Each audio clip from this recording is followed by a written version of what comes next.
Realmente como anunció Mario, en mi libro es el siguiente capítulo.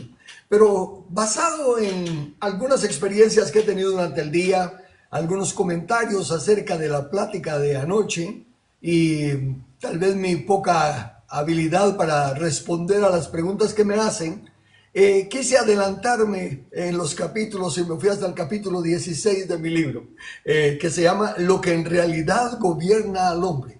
¿Sabe usted qué es lo que en realidad gobierna al hombre? Sus pensamientos. La Biblia dice claramente que es según el hombre piensa en su corazón, así es él. Y eso se aplica a todo. Lo que se piensa de la riqueza, de la belleza física, de los negocios, de todo. La política, la iglesia, el matrimonio. Lo que el hombre piensa acerca de ese tema, eso es lo que cree. Eso es lo que lo gobierna. Si cree que, por ejemplo, que es lo que está predominante ahorita, y por eso es que quise saltarme hasta este punto desde ya, porque si no, fíjense, es el 16, y apenas íbamos como por el 4 o 5. Lo que le gobierna el corazón de la mayoría de los cristianos es el hecho de la separación de iglesia y Estado, que Dios no debe mezclarse en política, y varias cosas de esa índole. Y el punto es este. Piensan que no se debe mezclar a Dios en política. Entonces yo digo, ¿qué pensará Dios al respecto?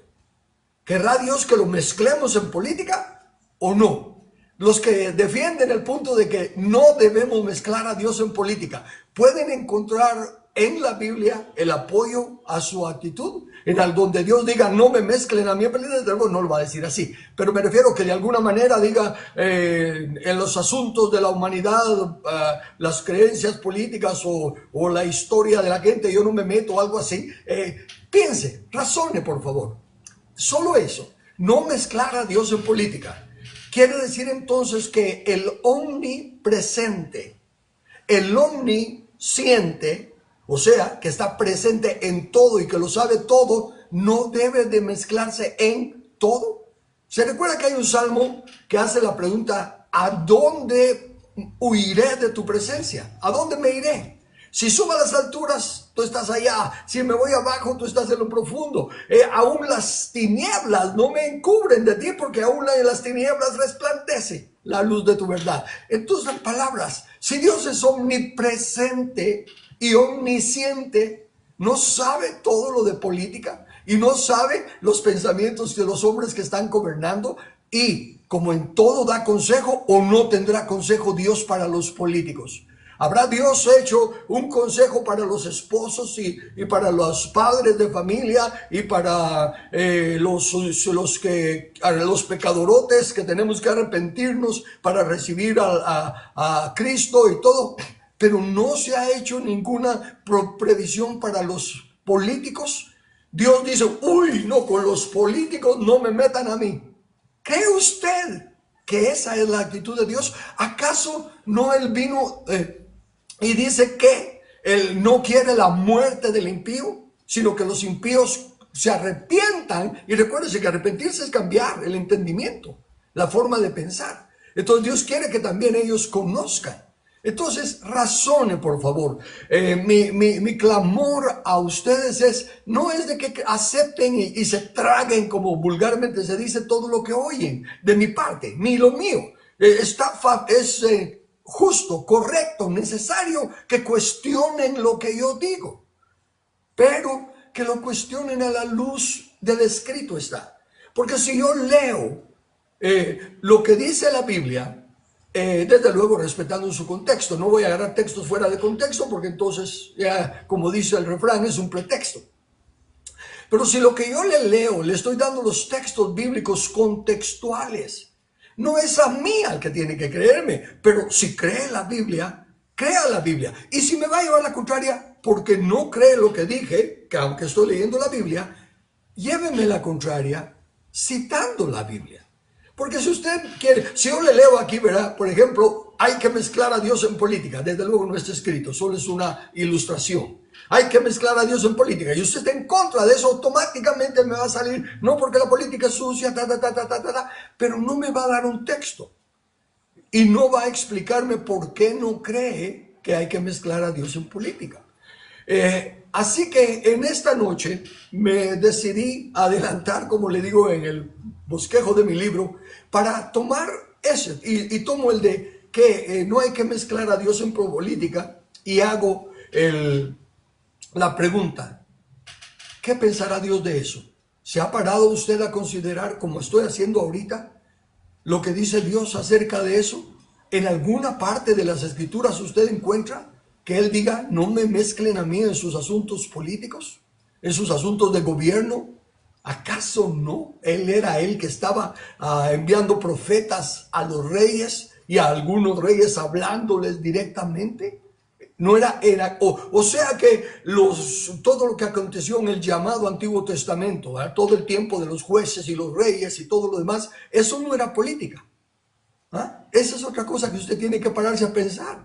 Política se le llama ahora, más que todo, a participar en campañas políticas para llegar al puesto de presidente o diputado, de alcalde, ¿verdad? Y esas cosas. Pero política es una ciencia, es una ley. Y la definición de política no la tengo ahorita aquí, pero es muy linda, la verdadera política. Solo le voy a decir una frase, solo para que se dé cuenta lo que a los ojos de Dios y de acuerdo a su palabra piensa Dios de la política. El diccionario Webster de 1828, el señor Webster, siendo un hombre tan inteligente como fue, además del diccionario escribió varios libros y todo, y en la definición de política dice esta parte, solo esta parte le voy a decir, no todo el párrafo, que es bastante grande, pero en el párrafo dice, la política es parte de la ética. Capte eso. Lo que es parte de algo es más pequeño que ese algo. Y si la política es parte de la ética, quiere decir que en el concepto legítimo de la ciencia de política, son las personas más éticas las que verdaderamente practican la política. No la barbaridad, la usurpación que tenemos en nuestros días, donde por eso ha ganado tan mala fama la política. Pero si usted ha seguido mis enseñanzas, o si no las ha seguido, le voy a repetir lo que dije ayer en cuanto a la palabra diablo, diabolos, que en el original es traductor, pero que claramente explica que a propósito impone pensamientos contrarios a lo que originalmente estaba escrito. Y el apóstol Pablo así también lo declara. Simplemente que él, escribiéndole a los Gálatas, dice que tan fácil han escuchado otro evangelio, y luego aclara, no que haya otro evangelio, pero hay algunos que pervierten el evangelio. Y la palabra pervierten, una vez más, en su original significa, es una transformación. Es ponerse algo, y cité los textos que usan esa palabra, donde dice, vuestra risa se convertirá, o usando la palabra esta de traductor, se traducirá a tristeza.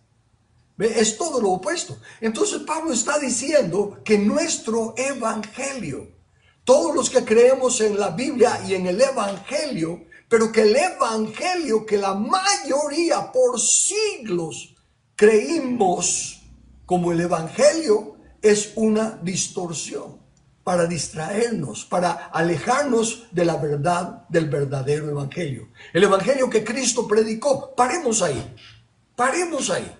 Si no vamos a mezclar a Dios en política, ¿por qué el evangelio que Jesús predicó y los apóstoles predicaron es un evangelio de política? Id y predicad el evangelio del reino, hacer discípulos a las naciones. ¿Ven? Entonces, razone. Necesitamos darnos una sacudida, porque mire la condición en la que está nuestra nación.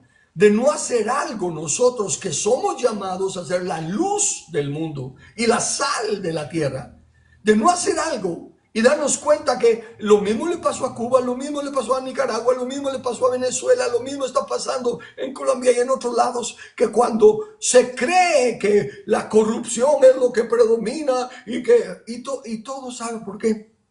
Y ahí es donde me cuesta avanzar. Porque yo quisiera abrir mi corazón y contarles todas las cosas lindas que estoy viendo en la Biblia. Pero como son para darnos responsabilidad de lo que tenemos que hacer aquí y ahora, entonces no se recibe. Porque choca con las expectativas de escape que se tiene. La gran mayoría del cristianismo dice que qué terribles están las cosas, pero por dentro está diciendo, entonces ya viene el rapto que nos va a llevar al cielo y nos va a librar de todo esto. Y eso es lo que todos los cristianos han pensado en los otros países y han terminado con viviendo el infierno por no haber actuado. Entonces, yo les suplico, escúcheme, cuestióneme. Hoy sí voy a usar argumentos, no netamente solo escrito está, pero voy a hablar de otras personas de más credibilidad que yo, que dijeron algo al respecto. Pero en primer lugar le pongo un ejemplo. Al principio, y voy a usar a Estados Unidos porque Estados Unidos fue la primera en formarse una nación y que basaron su constitución en principios bíblicos. De hecho, la declaración de la independencia y el inicio de la constitución dice que se basan en defender verdades irrefutables de que el Creador nos ha dotado a todos con derechos inalienables, que son vida, libertad y propiedad, y que nada ni nadie puede quitarnos, o ni siquiera nosotros podemos renunciar a esos derechos, porque es algo inherente al ser humano creado a la imagen y semejanza de Dios. Y basado en ese concepto hicieron la Constitución, y la educación era fundamental. Pero cayó aquello de que empezaron a decir, bueno, ahora cómo cuesta educar a los hijos, o ya casi no alcanza el tiempo y todo, y poquito a poquito se fue metiendo el humanismo en la educación. Y ahí la negligencia de los padres que dejaron la educación de los hijos en manos de otros. La educación, como ejemplo, las escuelas, y note esto, estoy citando de un libro que se llama La historia cristiana de la Constitución de Estados Unidos. Y ahí mencionan que las escuelas y grandes universidades como Harvard y otros en Estados Unidos fueron fundadas básicamente y casi que exclusivamente para enseñar y equipar a sus estudiantes en el conocimiento de la Biblia y de las responsabilidades cristianas. ¿Qué enseñan ahora las universidades Harvard y todas esas que originalmente eran para enseñar Biblia? Ahora hasta se prohíbe la enseñanza de la Biblia en las escuelas. Ve, ahí es donde el traductor, el diablo, tomó los conceptos de separación de iglesia y Estado y se empezó a meter en la escuela. Y los padres entregamos a nuestros hijos a las escuelas públicas para que les metieran toda esa mentira y toda esa filosofía de liberalismo y de humanismo que pone al hombre en lugar de Dios. El humanismo es una religión y lleva la contraria a Dios. Pero regresando a la separación de iglesia y Estado, tomado de ese libro de la historia cristiana de Estados Unidos, le voy a leer separación de iglesia y Estado. Y los que originalmente escribieron un artículo diciendo que debía de haber separación de iglesia y Estado, lo tomaron de un artículo de la Constitución.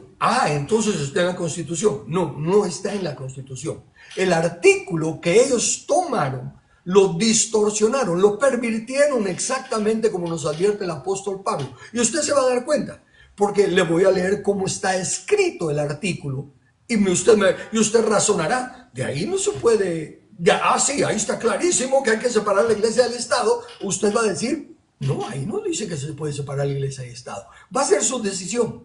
Pero así como en la Biblia, es su decisión tomar el escrito está o darle una interpretación suya. Como anoche pasó, ¿verdad? Yo leí claramente que después de que Cristo resucitó y llegó al cielo, el juez se sentó y fueron abiertos los libros y hubo una gran batalla en el cielo y el diablo fue echado fuera. eso pasó en el tiempo de la resurrección de Cristo. Está escrito clarísimamente que fue que el Hijo del Hombre llegó en las nubes hasta donde estaba el anciano de días y el juez se sentó. O sea que eso es tiempo pasado, pero está en el libro de Apocalipsis. Y la idea predominante es la de que Apocalipsis es futuro. Recuérdese, los que escribieron las cosas del Apocalipsis estaban citando las profecías de los llamados profetas del Antiguo Testamento. Y ellos decían en los postreros tiempos, en los tiempos finales, al fin del siglo. Era para ellos postreros, eran futuros. Pero si lee en español, 4 apóstoles, Pedro, Juan, Pablo y el autor de Hebreos, que lo pongo como un cuarto, porque como dicen que no es Pedro, no es Pablo, pero no importa. El asunto está que estos 3 por nombre y el cuarto, Hebreos, todos dicen que los tiempos postreros que hablaban los profetas eran el tiempo presente de ellos. Y el Apocalipsis, otra vez leyendo en español, fíjese con lo que la revelación que le da el ángel a Juan, le dice, escribe las cosas que han de suceder pronto. Y pronto significa en poco tiempo. Y eso ya lleva más de 2000 años. No es muy pronto que digamos. Y a los que se los dijo y que a los que les estaba diciendo lo que tenían que hacer, cuando veáis la abominación desoladora en el lugar donde no debe estar, huid. Ellos ya no tienen chance de huir, ellos ya están muertos. Bueno, no están muertos, ya están en la presencia del Señor. Pero se da cuenta, si solo lee en español, si solo respeta la gramática y el sentido común, hay un montón de cosas, yo digo la gran mayoría de cosas del libro de Apocalipsis que ya se cumplieron y que son comprobables históricamente. Entonces, en lo de separación de iglesia y Estado, cuando escribieron la Constitución, llegaron al punto, recuérdense que ellos estaban huyendo en Inglaterra de impuestos injustos y de muchas cosas, pero la principal era la no libertad de religión. Había una religión nacional y se le imponía a todos. Algo así como el catolicismo en su inicio, cuando conquistaba a los españoles a nuestras tierras, automáticamente nos decían, este es vuestro rey y esta es vuestra religión. Y nos impusieron el catolicismo. Así era como estaban los que salieron de Inglaterra. Entonces, cuando llegaron a la Constitución, ¿y qué vamos a hacer en cuanto a que ya no se repita lo que nosotros vivíamos cuando no teníamos libertad de adorar a Dios y de clamar a Dios según nuestra conciencia, sino que teníamos que hacerlo según la religión impuesta? ¿Qué vamos a hacer para que eso ya no vuelva a pasar? Entonces escribieron el artículo al respecto. Dice, déjeme llegar al lugar donde lo tengo. El Congreso no hará ninguna ley con relación a la religión ni impidiendo la libre expresión de ella. ¿Qué está diciendo ahí? El Congreso. ¿Quién es el Congreso? El Estado, el gobierno civil.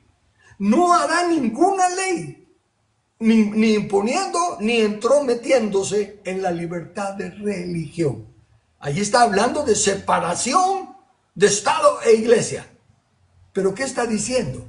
Que el Estado no debe de meterse en asuntos de la Iglesia. Por el contrario, conforme se sigue la historia, toda la Constitución estadounidense en su, si no en el 100%, en un 95%, 98%, está tomada de la Biblia. Y los constituyentes, los que escribieron la Constitución, todos profesaban creer en Dios y aceptaban la Biblia como la verdad. De hecho, voy a leerle cosas así saltadas aquí en mis notas, porque el capítulo es muy largo, pero para irlas ilustrando. ¿Sabe cuál era el concepto que tenían los primeros fundadores, los primeros gobernantes de Estados Unidos? Le llamaban a la Biblia el libro de el texto del libro de política de los cristianos. Así le llamaban a la Biblia, el libro de texto de política de los cristianos. Estaba Dios mezclado, está todavía Dios mezclado en la Constitución de Estados Unidos. Sí, lo que es más, para ser abogado en los primeros 100 años de la historia de Estados Unidos, no, perdón, bueno, ya han pasado bastante tiempo, pero en los primeros años de la historia de Estados Unidos, nadie podía ser abogado, mucho menos juez, si no conocía las leyes de Dios. Y hay varias otras expresiones como esa que le estoy trayendo para que usted se dé cuenta. ¿Acaso no es Estados Unidos la nación más grande? Y se vino abajo con todo el humanismo. Cuando la familia dejó su responsabilidad de educar a los hijos y ya no les importó lo que les estaban enseñando en la escuela, Estados Unidos empezó los problemas y ya vieron hasta dónde llegaron, y que a Dios gracias ahorita están saliendo porque ya lo retomó otra vez una persona que sí está haciendo las cosas conforme a la palabra de Dios. No es un perfecto, no es un santo, pero sí está obedeciendo la ley de Dios y ya se están recuperando. Y sigue siendo Estados Unidos la nación más grande, la más poderosa, la más respetada. ¿Por qué? Porque ellos sí están tratando otra vez de volver a regirse por la palabra de Dios. No, Israel no es la nación más cercana a Dios, por el contrario. Esta es otra cosa, amado cristiano. Si usted realmente se llama cristiano, no realmente, no lo voy a poner así para que no parezca que ofendo. Usted que se sabe cristiano, usted que según usted ama a Dios con todo su corazón y ama su palabra porque es la palabra, la voluntad de Él, ¿se ha parado a pensar lo que dice la Biblia y cómo se aplicaría eso a Israel? Porque sí, la Biblia tiene un mensaje para Israel y otro para el resto del mundo, entonces la Biblia no es la voluntad soberana de Dios y no es irrefutable porque tiene discriminación o distintas normas de ley. La ley no puede tener diferentes niveles de ley. La ley de la gravedad no dice todo lo que sube depende de su color y de su tamaño o de esto o de lo otro, no tiene que bajar, o si baja solo baja un poquito. No, la ley de la gravedad dice todo lo que sube baja, ¿verdad? La ley de la siembra y la cosecha no dice todo el que siembra trigo cosechará trigo, y el que siembra cizaña cosechará cizaña, excepto aquellos que sean del pueblo de Israel. Ellos pueden sembrar cizaña, pero van a cosechar trigo. Eso no es verdad. Dios no es así. El que siembra cizaña cosecha cizaña. Entonces mire lo que dice la palabra. En las epístolas del apóstol San Juan, él viene y dice: hijitos míos, habéis oído que viene el anticristo, ¿verdad? Y ya hay muchos anticristos y todo. Y luego dice, ¿quién es el anticristo? Todo aquel que no reconoce que Dios fue manifestado en carne es anticristo. ¿Cree Israel que Dios se manifestó en Jesús? No. También dice el mismo apóstol Juan, el que no tiene al Hijo, no tiene al Padre. ¿Tiene Israel al Hijo, a Jesús? Lo conocen como un profeta o algo que pasó, pero no como el Señor, el Rey de Reyes, el Hijo de Dios. El Cordero, el Mesías ungido para pagar el pecado. Sigue diciendo Juan, el que no honra al Hijo, no honra al Padre. Amado hermano, ¿cómo puede usted darle otra interpretación a la Biblia solo porque por siglos el astuto enemigo ha cambiado todo el mensaje de Israel, haciéndolo un pueblo que no es? Espérese, ¿usted no cree que el pueblo de Dios fue establecido por Jesús? Claro que sí, pero vayamos al pasado. Vayamos a la inmutabilidad de Dios, el Dios que no cambia, que aún cuando le somos infieles, Él permanece fiel porque no se puede negar a sí mismo. Y él le prometió a Abraham, antes de que fuera Abraham, le ofreció a Abraham: haré de ti una gran nación. Eso fue la promesa. Y le dijo que era... O sea que no hay forma de equivocarnos de que ciertamente fue Dios el que le prometió a Abraham que le daría una nación grande y que esa nación la tendría para siempre, porque se le está dando ese terreno. Dios es el Señor de toda la tierra y Él le delegó ese terreno a Israel. Eso está clarísimo.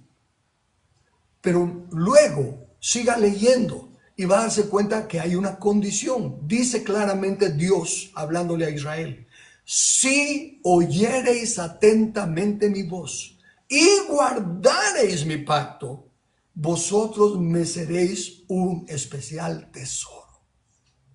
Es una condición. Luego el mismo Dios en la palabra, a lo largo del llamado Antiguo Testamento, dice: no oyeron mi palabra, violaron mi pacto, son peores que rameras, porque las rameras cobran por su servicio y ustedes no cobran sino que pagan. Todo el tiempo es soportado, que son duras cerviz, que no es esto, está a todo el tiempo. Y recuérdese, fíjese, Dios no habla por hablar, ¿verdad? Dice que todos daremos cuenta a Dios de las palabras, ¿cuál es? No soeces. Soeces es una ofensa, una palabra mala, y no estamos hablando de malcriadezas, de insultos, sino que palabras ociosas. ¿Qué son palabras ociosas? Palabras tontas, palabras vanas, como por ejemplo: si te portas bien te voy a llevar a pasear a China, a Rusia, lo que sea, y solo se dice y ni se le presta atención porque todo el mundo ni la va a cumplir, o algo así. O entonces Dios no habla palabras ociosas. Cuando Él dice algo, así es. Y si Él promete algo, así va a ser. Y Él 4 veces, escúcheme bien, y lea su Biblia, por favor. Si me va a llevar la contraria en esto que voy a decirle ahorita, tiene que leer la Biblia para decirme que estoy mintiendo. Le dice Dios a Moisés: apártate. Ya cuando saca al pueblo de la esclavitud en Egipto, ya que los pasa el Mar Rojo, ya cuando los lleva a la tierra prometida, le dice a Moisés: apártate, quítate de ellos y los voy a destruir a todos. Y haré de ti, Moisés, una nación más grande y más fuerte. Lo dice 4 veces. ¿Cree usted que Dios, si Moisés le hubiera hecho caso, hubiera destruido a Israel? No, tal vez solo lo dijo para asustarlos. Entonces ya estamos poniendo a Dios como otro cualquier hombre, ya no como el soberano Dios que su sí es sí y su no es no. Aquel que aún jurando en daño suyo no por eso cambia. Aún cuando somos infieles, Él permanece fiel. Y el que cumple todo lo que promete. Razone eso. Entonces, ¿qué hacemos de Israel? Pero si Dios dice a cada rato que Israel es su pueblo. Sí, es cierto. Es su pueblo. De Jehová es la tierra y su plenitud, el mundo y los que en él habitan. Por eso también le dice a Nabucodonosor: mi siervo. Por eso también dice de Asiria: mi vaso de... mi báculo de furor. Por eso menciona también de Nabucodonosor y de otro. De Ciro. Ciro, mi escogido, yo te escogí aunque tú ni me conocías. Es que todo es de él.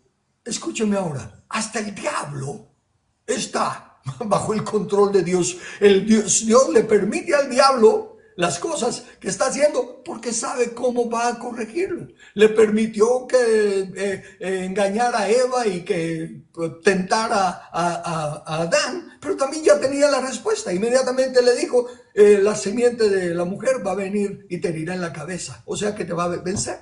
Ya, lo tiene todo bajo control. Pero el punto que le estoy tratando de llamar la atención es: está escrito en su palabra. ¿Por qué al oír lo que le acabo de decir, de alguna manera ya está buscando una respuesta para justificar a Israel? O para desmentir las palabras del apóstol Juan, que dice que el que no tiene al Hijo no tiene al Padre, que el que no lo honra al Hijo no lo honra al Padre, y que el que no cree que Dios se humanó y vino en carne no cree, es anticristo. ¿Cómo ¿Puede usted decir que cree la Biblia si aún en lo claro y explícito sus pensamientos no son los pensamientos de Dios? Y precisamente por eso, cuando dicen no mezclar a Dios en política, cuando la Biblia sí lo hace, y precisamente dice que la razón por las cuales los pueblos no prosperan y se vienen abajo es precisamente por quitar a Dios de su política, por quitar a Dios de sus leyes. Está escrito que Dios le dice a través de Moisés: ¿qué nación grande hay que tenga dioses tan cercanos a ella como está Jehová nuestro Dios en todo lo que le pedimos? ¿Y qué nación grande hay que tenga leyes y estatutos tan justos como es toda esta ley que yo os entrego? Las dos cosas que hacen a Israel diferente de las naciones del mundo es el hecho de que creen en un solo Dios. Eso sí, lo creen en un solo Dios, equivocados, pero creen en un solo Dios, y que respetan al menos la letra de la ley. ¿Y por qué hago énfasis de la letra de la ley? Porque no respetan el espíritu de la ley. Por eso fue que inventaron el montón de tradiciones, el montón de tonterías, de las cuales Jesús dijo es la levadura de los fariseos. Inflaron la palabra de Dios. Como la levadura leuda la masa, las hipocresías y las doctrinas de los líderes religiosos inflaron la palabra. Y ese es el problema hoy en día. No estamos aceptando el escrito está, sino que estamos aceptando la levadura. Por ejemplo, otro ejemplo. Lea usted en español el sueño de Nabucodonosor. Nabucodonosor sueña una gran estatua, y cuando Daniel le da la interpretación, le dice que se trata de 4 reinos. El de él 1, el siguiente que va a ser inferior al de él, los medos y los persas 2, el tercero que todavía será inferior, porque el primero es oro, el segundo es plata, el tercero es bronce y el cuarto es hierro. Fíjese cómo aún en el diseño de la imagen le está diciendo que los gobiernos humanos van en descenso, están perdiendo valor. Y ahí mismo dice que en el cuarto reino, que es Roma, la piedra no cortada con mano de hombre, la cual es Jesucristo, le cae a la estatua en los pies y la destruye. Y la piedra se convierte en un gran monte que llena toda la tierra. Le da la interpretación Daniel y le dice: esa cabeza eres tú, luego vienen uno más inferior a ti y otro más inferior, y finalmente otro que va a ser diferente a los primeros 3, porque Roma fue el que comenzó a convertir ya no el reino en un simple reino, sino que ya vino un imperio con el César y los hombres que estaban en su consejo y todo lo demás. Pero le dice: y en los días de esos reyes, los últimos, Dios levantará un reino que jamás será destruido y que no será dejado a nadie más. Y luego, cuando Daniel tiene el sueño, vuelve a soñar que son 4 bestias. Y en la interpretación que el ángel le da a Daniel, esas 4 bestias son 4 reyes, 4 reinos. Y en el tiempo del cuarto reino, Dios, el Hijo del Hombre, es levantado en las nubes y va hasta donde el anciano de días, se sienta el juez y le da el reino al Hijo del Hombre, el cual él lo entrega a los santos y será para siempre y durará para siempre. La Biblia dice 4 reinos y lo repite, porque el 2 en la Biblia, lo que se repite es para confirmación. ¿De dónde sacan que van a haber más reinos después de los que ya Dios dijo que solo eran esos 4? Si después de ese cuarto ya no habría otro reino mundial, sino que el 5.º reino mundial sería el de Dios y sus santos. Y también les preguntaba, si lo que Dios le dio a Israel fue un gobierno político humano, y luego dice Jesús a los israelitas: el reino será quitado de vosotros y dado a otra nación que produzca los frutos. Le quitó un reino político a Israel y a nosotros no nos da un reino político, entonces no nos dio el reino que le quitó a Israel. Si a nosotros nos da un reino espiritual que solo está en nuestro corazón, no es el mismo reino que le quitó a Israel, porque Israel no tenía el reino en su corazón, no tenía al rey como iba a tener al reino. Lo que tenían era un reino político-militar. Entonces, mezclar a Dios en política es indispensable. Cualquier nación que se aleje de la ley ética, moral de Dios, está destinada a hundirse, porque la única ley justa, la única ley que defiende los derechos inalienables dados por el Creador, es la ley de Dios. No existe ningún partido político, ningún gobernante, ningún sistema de gobierno que haga prosperar a una nación si no cuenta con los principios de Dios. Sí.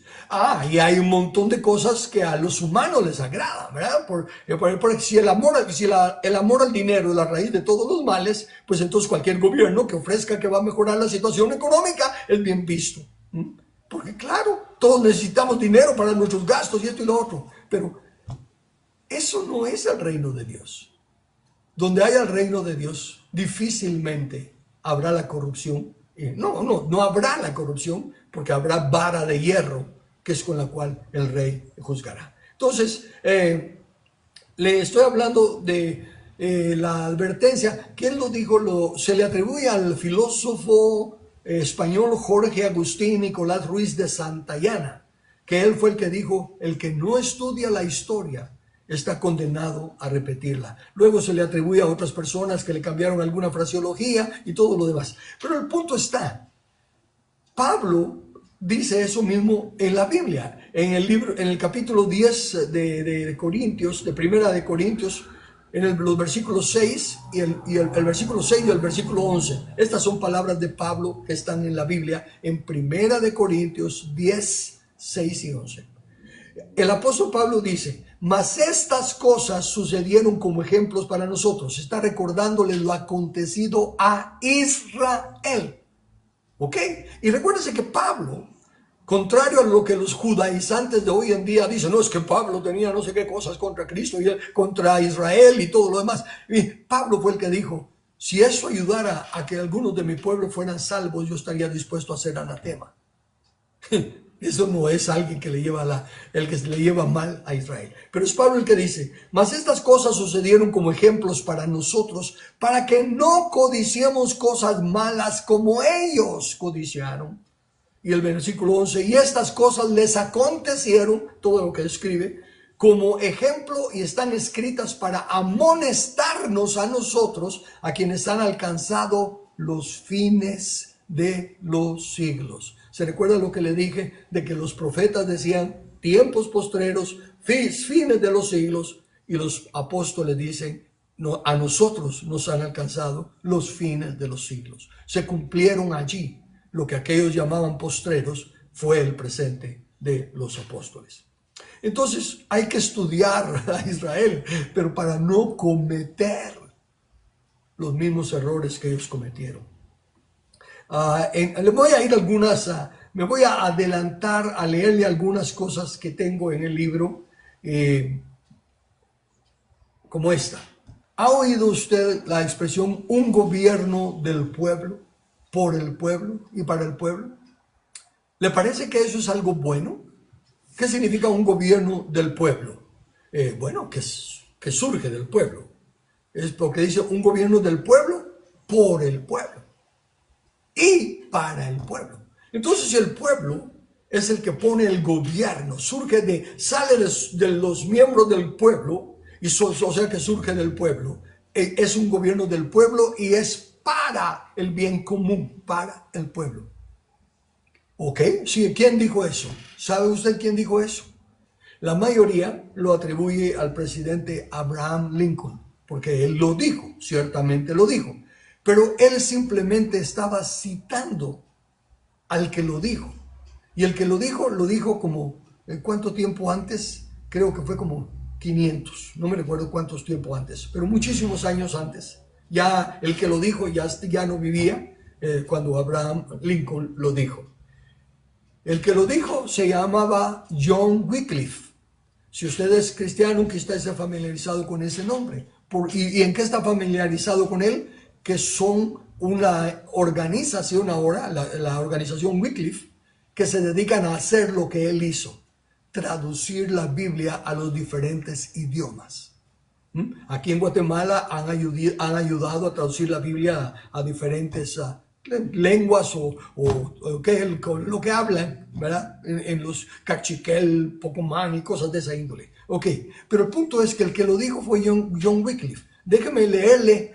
¿Y qué hizo? En la primera Biblia que se tradujo al inglés, en la primera página, él escribió esto, que fue lo que Abraham Lincoln citó. Y dice la estrofa completa de lo que él escribió, dice así: la Biblia está traducida. Esta será para el gobierno del pueblo, por el pueblo y para el pueblo. Debe ser el texto que guíe no solo en la esfera eclesiástica y en la religión moral, sino que todo el círculo de la existencia humana, incluyendo la vida civil y el Estado. Toda la ley debe ordenarse de acuerdo a la ley de Dios. Un hombre temeroso de Dios, traductor de la Biblia, o sea que era estudioso de la Biblia, y que está diciendo que la Biblia es para el gobierno de las naciones, del gobierno de Dios. La historia cristiana, este es el libro que leí, de donde cito esto, es el libro La historia cristiana de los Estados Unidos de América. En la página 375 le llamaba a la Biblia el gran libro de texto de política de los patriotas. Lo que yo le estoy dando, estas cosas que no son Biblia, pero está documentada. No es una invención mía, se puede ahora buscar en internet fácilmente, por eso le di la cita. ¿Qué otras cosas tengo aquí que quisiera compartir? Bueno, regresar a que nos demos cuenta. Separación de iglesia y Estado. Entonces regreso para concluir ya ese tema. Separación de iglesia y Estado surgió de algunos que empezaron a tergiversar el artículo de la Constitución que dice: el Congreso no hará ninguna ley con referencia a religión ni prohibirá el ejercicio de ella. Eso dice el artículo de la Constitución. Pero vino el traductor, diabolos, y agarró a mentes cerradas, mentes reprobadas por Dios, o sea, bestias que no tienen raciocinio, y lo cambiaron diciendo: la Constitución dice claramente que la iglesia no se debe meter con el Estado. ¿Lee usted eso? ¿Entiende usted eso de lo que dice el artículo? El Congreso no hará leyes con relación a religión, ni restringiendo el uso de ella. Eso no es de que el Congreso esté contra la iglesia. Por el contrario, está diciendo no va a limitar nada de la iglesia. Ahora, ¿qué le dice a Dios a la iglesia?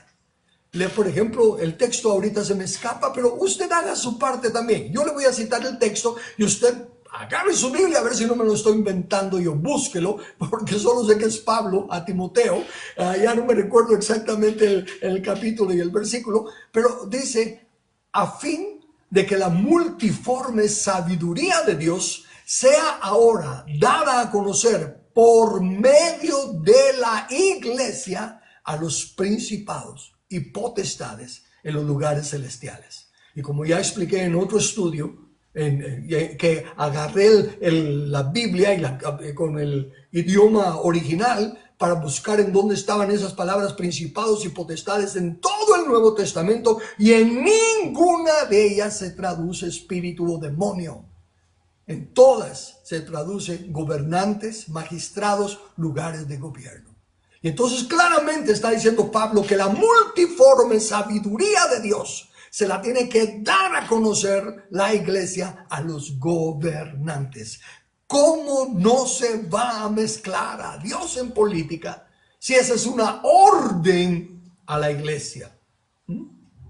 Y recuérdese lo que Dios pone como condición para los reyes en aquel entonces, o sea que para nuestros gobernantes hoy en día. La condición última de las 6 que le ponen es que el gobernante, el rey, hará una copia de la ley de Dios y la tendrá consigo y la leerá todos los días de su vida para que no se enaltezca su corazón sobre sus hermanos y para que haga leyes justas. Eso dice Dios. Entonces, si yo le pregunto a Dios, Dios, ¿te molesta que no te mezcle, que te molesta si te mezclamos en política? La respuesta clara y explícita es, no me molesta, me duele que no quieran aceptar mi palabra y que se dejen llevar por sus ideas, por sus preferencias y por sus tradiciones. Y en su gran mayoría, por acomodados que no estudian la Biblia y se tragan todo lo que se les dice. Así que, por favor, el anhelo de mi corazón no es nada para mí. Yo ya tengo más de lo que merezco. Bueno, en realidad, todo lo que tengo no lo merezco. Todo el amor, la gracia, la misericordia de Dios es innumerable. Pero le debo a Él ser fiel a su palabra. Y soy una persona, los que me conocen saben, que si me equivoco o me señalan que estoy malinterpretando algo, lo acepto. Desde luego, cuando me lo muestran con la Biblia, no porque simplemente me lo digan. No, yo creo en la Biblia y me baso en la Biblia. Acepto cualquier corrección basada en la Biblia. Pero los exhorto a que ustedes hagan lo mismo. Algunos que han tenido la buena voluntad de hacer alguna pregunta durante mis pláticas, al principio mi celo no lo dominaba muy bien y entonces mi respuesta era muy áspera, muy fuerte. Era verdad, pero estaba siendo dicha en un tono muy fuerte. Y hoy en día todavía cuando me preguntan, no me preguntan de los textos que estoy presentando, sino que me salen con una cosa aislada. Y por eso es que me cuesta darle la respuesta. Porque si me dijeran, bueno, usted dijo que en Corintios Pablo dice que esto y esto, pero yo no lo veo así, o en Mateo Jesús dijo lo contrario, o algo así. ¿Ve? Tendría que ser de que ustedes me digan, de lo que usted está diciendo, eso está malo por esto. Pero no simplemente que me lo cuestionen saliendo con otra cosa, porque me es difícil a mí contestarles, porque no tengo una base de lo que ustedes están leyendo para llegar a la conclusión a la que están llegando. Así que arriésguense, háganme preguntas, háganme comentarios, especialmente hoy que hablé varias cosas, no necesariamente de la Biblia, pero sí de personajes que se apoyaban en la Biblia y que todo lo que dije se puede ratificar en línea. No hay ninguna cosa que me esté inventando. Terminamos entonces el día de hoy con preguntas o comentarios si los hay.